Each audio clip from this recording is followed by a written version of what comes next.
Item ಯಾವುದೇ ಇರಲಿ try ಮಾಡಿ ಆಚಿ ಚಿಕನ್ ಮಸಾಲಾ. ಆಚಿ ಚಿಕನ್ ಮಸಾಲಾ. ಫಿಲಮ್ ಚೇಂಬರ್ ಏನಾದ್ರು ಯೂಸ್ಗೆ ಬರುತ್ತೆ ಅಂತ ಅನ್ಸಿದ್ಯಾ ನಿಮಗೆ? ಏನಾದ್ರು ಸಮಸ್ಯೆಗಳಿದ್ರೆ ಅಲ್ಲಿ ಹೋದ್ರೆ ಪರಿಹಾರ ಸಿಗುತ್ತೆ ಅನ್ನೋದೇನಾದ್ರು ಅನ್ಸುತ್ತಾ ನಿಮ್ಗಳಿಗೆ ಅಂತ ಹೇಳಿ? ಇಲ್ಲ ಮೇಡಮ್, ಏನಾಗಲ್ಲ ಅಲ್ಲಿ ಹೋಗಿದ್ರೆ. Waste of time, waste of energy. ಈಗ ಪ್ರೊಡ್ಯೂಸರ್ ಅಸೋಸಿಯೇಷನ್ ನಾವೇ ಒಂದು ಕನಿಸಮ್ ಅಂತ 2024 ಒಂದು ಇವೆಂಟ್ ಮಾಡಬೇಕಂತ ಎಲ್ಲ ಮಾಡೋದು, ನಮ್ಮಿಂದ ದುಡ್ಡೆಲ್ಲ ಖರ್ಚು ಮಾಡಿಸಿದ್ರು.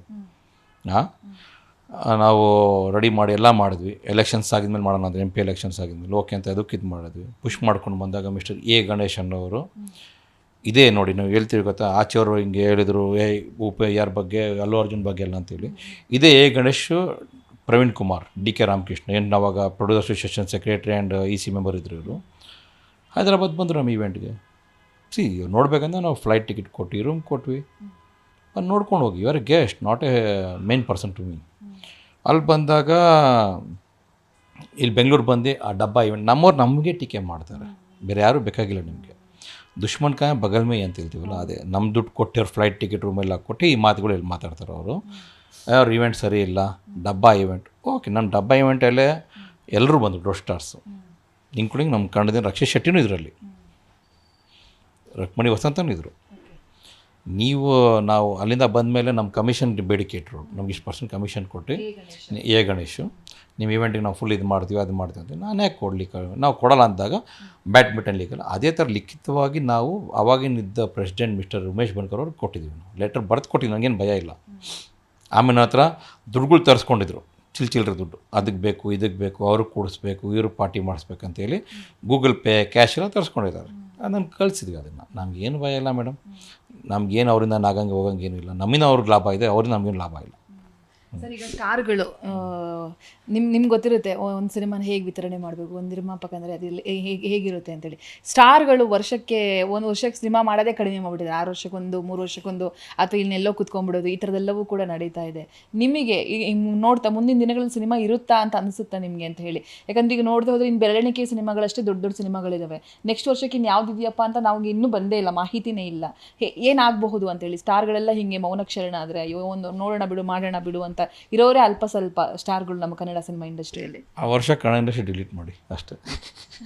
ಆ ವರ್ಷ ಕನ್ನಡ ಪಿಕ್ಚರ್ಸ್ ಯಾವುದಿರಲ್ಲ, ಯಾಕಂದರೆ ಫೈಟಲ್ಲಿ ಇರೋಲ್ಲ ನಿಮಗೇನು. ಇವಾಗ ಒಂದು ದೊಡ್ಡ ಸಿನಿಮಾ ಬಂದರೆ ಫೈಟು.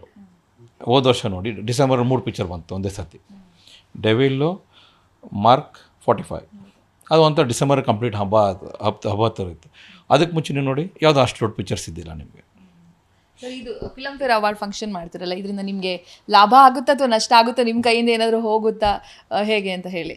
ಮೇಡಮ್, ನಷ್ಟ ಆಗಿದ್ದರೆ 1 ವರ್ಷಕ್ಕೆ ಬಿಟ್ಬಿಡ್ತಾ ಇದ್ವಿ ನಾವು. ಯಾಕೆ ನನಗೇನು ಫ್ರೀ ದುಡ್ಡು ಎಲ್ಲೂ ಬರಲ್ಲ ಮೇಡಮ್, ನಾವು ರೈಸ್ ಮಾಡೋದೆಲ್ಲ. So we have good profit ಇದೆ, ಅದು ನಮಗೇನು ತೊಂದರೆ ಏನಿಲ್ಲ. ಫೈನಲಿ ಹೇಳೋದಂದರೆ ನಾವು ಪ್ರೊಡ್ಯೂಸರ್ ಅಸೋಸಿಯೇಷನ್ ಚೇಂಬರ್ಗೆ ಏನಂದರೆ ಎಲ್ಲ ಬರೋರನ್ನ ಸಮಸ್ಯೆ ಬಗೆಹರಿಸಿ ಇಂಡಸ್ಟ್ರಿನ ಯೂನಿಟಿ ಮಾಡೋದು ನೋಡಿ, ಆಯಿತಾ? ಹೆಂಗೆ ನಮಗೆ ಮಾಡ್ದಂಗೆ ನಮ್ಗಂತ ತಡ್ಕೊಂಡು, ಯಾಕೆ ಹಳಬ್ರು ನಾವು ತಲೆನೇ ಕೆಡ್ಸ್ಕೊಳಕ್ಕೆ ಹೋಗಲ್ಲ. ಈಗಿರೋ ಸಮಸ್ಯೆ ಏನಂದರೆ ಎಲ್ರಿಗೂ ಸ್ಯಾಟಲೈಟ್ ಸೇಲ್ ಆಗ್ತಿದೆ, ಡಿಜಿಟಲ್. ನೀವು ಕೂತ್ಕೊಂಡು ಸ್ಯಾಟಲೈಟ್ ವಾಚ್ ಆಚೆ ನೋಡಿ, ತೆಲುಗು ತಮಿಳಲ್ಲೆಲ್ಲ ಹೆಂಗೆ ಮಾಡ್ತಾರೆ, ಒಂದೇ ವಾರ್ನಿಂಗ್ ಒಂದೇ ಸತಿ ಮಾಡಿದ್ರು. ತಮಿಳಲ್ಲಿ ಆರ್ಟಿಸ್ಟ್ಗೆ ಹೋಗ್ಬೇಡ ಅಂತ ಒಂದು ವಾರ್ನಿಂಗ್ ಕೊಟ್ಟರು ಸ್ಟಾರ್ಸನ್ನ, ಚಾನಲ್ಸ್ ಹೊರಗೆ ಕೂತ್ಕೊಂಡ್ರು ಪ್ರೊಡ್ಯೂಸರ್ ಚೇಂಬರಲ್ಲಿ. ಇಲ್ಲ ನಾವು ಏನೋ ಒಂದು ರೇಟಿಗೆ ಇದು ಮಾಡ್ತೀವಿ ಅಂತೇಳಿ. ನಮ್ಮಲ್ಲಿ ಯಾಕೆ ಸರ್ ಒಗ್ಗಟ್ಟಿಲ್ಲ? ಒಬ್ರು ಕಂಡ್ರೆ ಒಬ್ರಿಗೆ ಜೆಲಸ್ಸು, ಇಂಥವು ಯಾಕೆ? ಬೇರೆ ಬೇರೆ ಭಾಷೆಗಳ ಗಮನಿಸ್ತೀವಿ, ಒಂದು ಸಿನಿಮಾ ರಿಲೀಸ್ ಆಗ್ತು ಅಂದರೆ ಅಟ್ಲೀಸ್ಟ್ ಅವ್ರು ಪೋಸ್ಟ್ಗಳು ಹಾಕೋತಾರೆ, ಈ ಸಿನಿಮಾ ನೋಡಿ ಅವ್ರಿಗೆ ಬೆಂಬಲಿಸಿ ಸಪೋರ್ಟ್ ಮಾಡಿ ಅವ್ರ ಜೊತೆ ನಿಂತ್ಕೊಳ್ಳಿ ಅಂತ. ಬಟ್ ನಮ್ಮಲ್ಲಿ ಆ ಥರದ್ದು ಏನೂ ಇಲ್ಲ. ಯಾಕಿಲ್ಲ ಅಷ್ಟೊಂದು ಹೊಟ್ಟೆ ಕಿಚ್ಚು ಒಬ್ರು ಕಂಡ್ರೆ ಒಬ್ರಿಗೆ ಅಂತ ಹೇಳಿ? ಈಗ ಎಕ್ಸಾಂಪಲ್ ಪ್ರೊಡ್ಯೂಸರ್ ಅಸೋಸಿಯೇಷನ್ದೇ ಕೊಟ್ಟನಲ್ಲ ಮೇಡಮ್, ನಾನು ಫ್ಲೈಟ್ ನನ್ನ ರೂಮ್ ಕೊಟ್ಟು ನಂದೇ ಇವೆಂಟ್ ಡಬ್ಬ ಅಂತ ಹೇಳ್ತಾರೆ ಅಂದಾಗ ಅಷ್ಟಕ್ಕೆ ಎಕ್ಸಾಂಪಲ್ ಬೇರೆ ಅದು ಬೇಡ. ಇಲ್ಲಿ ಸ್ಟಾರ್ಟ್ ಆಗಿರೋದು ಇಲ್ಲಿಂದ.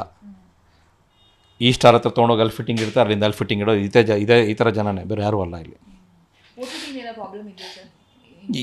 ಹೇಳ್ದಾರೆ madam, satellite industry OTT problem, satellite problem ಇರೋದ್ರಿಂದ chamber has to come forward for the new people. ಎಲ್ಲರಿಗೂ ಏನೋ ರೇಟ್. ಈಗ ನೋಡಿ ತಮಿಳ್ನಾಡು ಅಲ್ಲಿ ಕಳ್ಸಲ್ಲ ಆರ್ಟಿಸ್ಟ್ನ, ಹೋಗಂಗಿಲ್ಲ ಅಂತ ಹೇಳಿದ ತಕ್ಷಣ ಆ ಹೋಲ್ಡ್ ಇಟ್ಕೊಂಡಿದ್ದಾರೆ ಅವರು. ಇಲ್ಲೇನು ಹೋಲ್ಡ್ ಇದೆ ನಿಮಗೆ? ಏನಿಲ್ಲ. ಏನಿದೆ ಹೋಲ್ಡ್ ಇಲ್ಲ ಇಲ್ಲಿ? ಈ ನೀವೇನೋ ನೀವು ಸಮಸ್ಯೆ ತೊಗೊಂಡವ್ರೆ ನಿಮಗೇನೋ ಬಗೆಹರಿಸಲ್ಲ, ಇನ್ನೂ ನಿಮ್ಗೆ ಸಮಸ್ಯೆ ಮಾಡಿ ಕಳಿಸ್ತಾರೆ ಆಚೆ, ಹಂಗಿದ್ದಾರೆ. ಅದೇನಂದರೆ ನಮಗೆ ನಂಬಿಕೆ ಇಲ್ಲ ಈಗ. ಯಾಕೆ ನಮ್ಮಂಥವ್ರಿಗೆ ಹಿಂಗೆ ಮೋಸ ಮಾಡ್ತಾರೆ ಪ್ರೊಡ್ಯೂಸರ್ ಅಸೋಸಿಯೇಷನ್ ಎಲ್ಲ ಅಂದಾಗ, ಆಚೆಯವ್ರು ಇನ್ನು ಹೊಸಬ್ರಿಗೆ ಎಷ್ಟು ಮೋಸ ಆಗಲ್ಲ, ಅದು ಲೆಕ್ಕ ಹಾಕಿ ನೀವು. ಸರಿ, ಅದೇ ಹೇಳಿದೆ ನಮಗೆ ತರುಣ್ ದಿಗಂತ್ ಅವ್ರ ಒಂದು ಪೋಸ್ಟ್ ಪ್ರೊಡಕ್ಷನ್ ಇದೆ, ಆ್ಯಂಡ್ ಶರಣ್ ಸರ್ ಜೊತೆ ಡಿಸ್ಕಷನ್ ಮಾಡ್ತಾಯಿದ್ವಿ. ಸೊ ಹೋಪ್ಫುಲಿ ಎಲ್ಲ ಓಕೆ ಆಯ್ತು ಅಂದರೆ ಉಗಾದಿ ಹಬ್ಬ ಆಗಿದ್ಮೇಲೆ ಅದನ್ನು ಆನ್ ಫ್ಲೋರಿಗೆ ಪ್ಲ್ಯಾನ್ ಮಾಡ್ತೀವಿ.